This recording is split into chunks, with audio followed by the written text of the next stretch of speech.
Hey there! Today I will show you some basics with the Buugeng and what it has to do with the smile, the bridge and the eye. So come with me.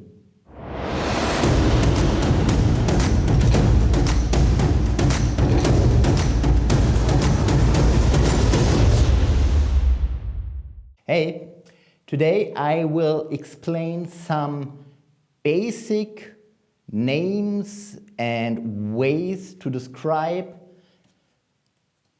all possibilities with your Buugeng and how to spin them. But first, hey, I'm Kai, I run this YouTube channel and welcome to Modern Juggling. Here you find everything about the flow arts with poi, Buugeng or stuff and juggling with clubs, rings and balls. So, if you're interested in this topic, awesome! Click the subscribe button, ring the bell icon so you don't miss any upcoming video. And now, let's go to the Buugeng. In this video, I won't cover the finger spin for the bungi itself. I've already covered it in a 1 Minute Monday tutorial. You find the link up there or down in the descriptions below if you can't do anything of this. If you already can do the finger spin, you are on the right spot, because now I will define technically how you can do all the directions of your Buugeng and of starting positions with the Buugeng to clarify everything. So, yeah. The first thing is just basically with one Buugeng, and you see it has an S shape. It's asymmetrical. So we are always in one plane with the bend, so we don't twist it something like that. That would be really awkward and it's really, really bad. We play it, in this case, our wall plane, and you see this bend, and depending which direction you will go, we are going tip first. In this case, here is the tip, or when you have here the bend, you're going bend first. And it really changes the visual appearance of it. In this case, again, bend first, and now tip first.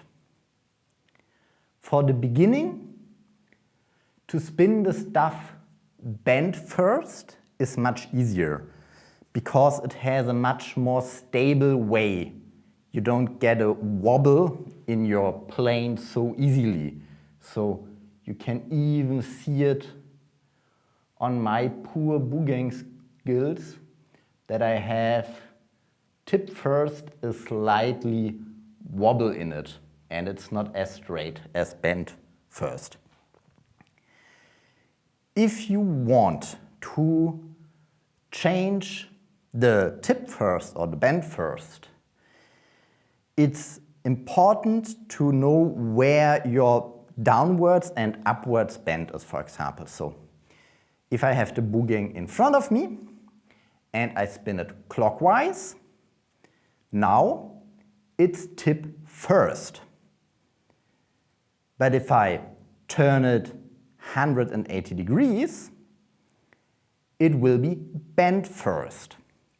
So that's always important to notice that the bend first or the tip first can change with the orientation of your Buugeng, so where the bend is going down and where the bend is going up. It's not like, okay, I'm going clockwise and this is always bend first or always tip first. It always depends on the orientation of the bending downwards and upwards. So this should be the basic how to describe a single Buugeng. So if you are going bend first or tip first in a simple finger spin. And now let's grab the second one. Before I start with 2 Buugengs, it would be awesome if you hit the thumbs up button so that I know that you appreciate my work into these tutorials, and maybe write something down in the comments below what you want to see next or what you want to learn with your Buugeng or other flow arts. It really helps me out to grow my channel and it shows me that you appreciate my work. But now let's dive in.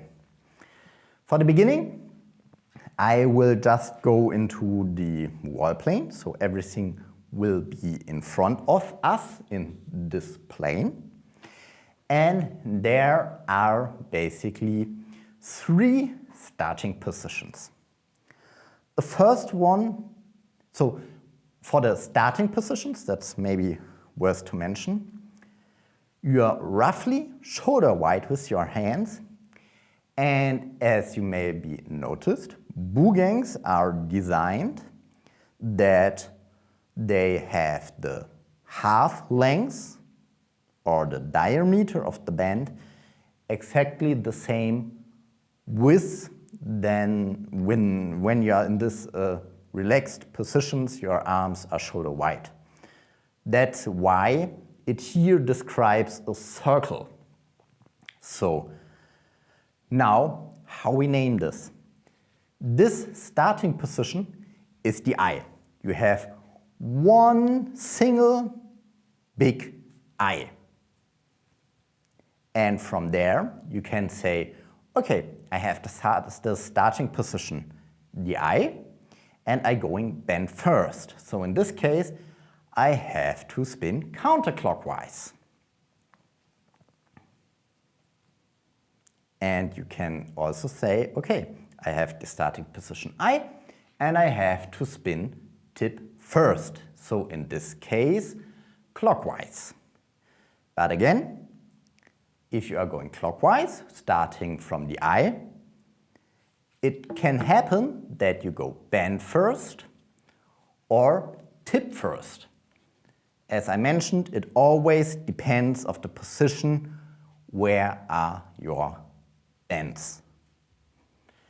The second starting position would be if you turn one Buugeng down. You could call it the smile, like a smiley or a valley. So you have one half circle down there and a wave over the full length, but it appears like one line. And from this position, again, you can go bend first, so you have an opposite spin, or you can go tip first, or you can go bend first, tip first, in different ways. So both hands are going into the same direction, in my case, counterclockwise. And here you have the smile. The third starting position is basically the same, but turned around. So maybe you could want to say it's a sad smiley, or you could say it's a bridge. So you are having here a bridge where you can walk over. And from the bridge, the same, I don't want to be too lame and too boring. You can go bend first or tip first and everything like that. One thing worth to mention is if you want to go from, for example, bend first into a tip first, but always spinning, in this case, clockwise, you have to turn the Buugeng. So it's technically impossible to change to go from tip first to bend first without changing the direction of your spinning or changing the orientation of your Buugeng. Of course, you can change the orientation of your Buugeng while you are spinning. So you go from, in this case, tip first to bend first. But you always have to turn your Buugeng in this orientation or in the direction you are spinning to change from tip first to bend first. And maybe, if you like, if you are going like this, for double Buugeng style, it's a simple 8. And what you also can do when you are between your arms, here you have the 8 again. So you basically have the different orientation of your Buugeng. And you can spin them in the same direction. So one is tip first, one is bend first, or opposite directions. That's the way when you have an 8.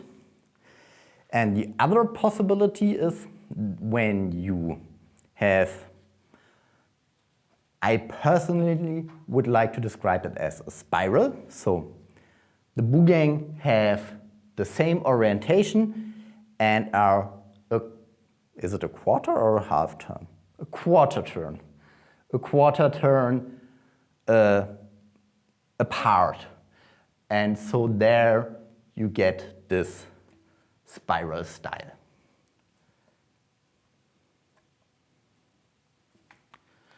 I hope now you could name and define a lot of Buugeng patterns.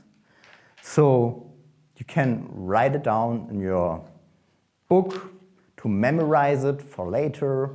Or if you see a really nice pattern from another player, you can have a look at, okay, he is in the starting position, the I, and the right arm is going bend first, and the left arm is going tip first. And so you have always a way to categorize everything with your Buugeng. I tried my best that now you can easily name and understand every spinning possibility and spinning pattern with your Buugeng. I hope it helps you with your spinning with it. If you have any other ideas how you could name this, write them down in the comments below. And if you haven't already, here you can subscribe to the channel, and here you find another video. See you next week. Bye.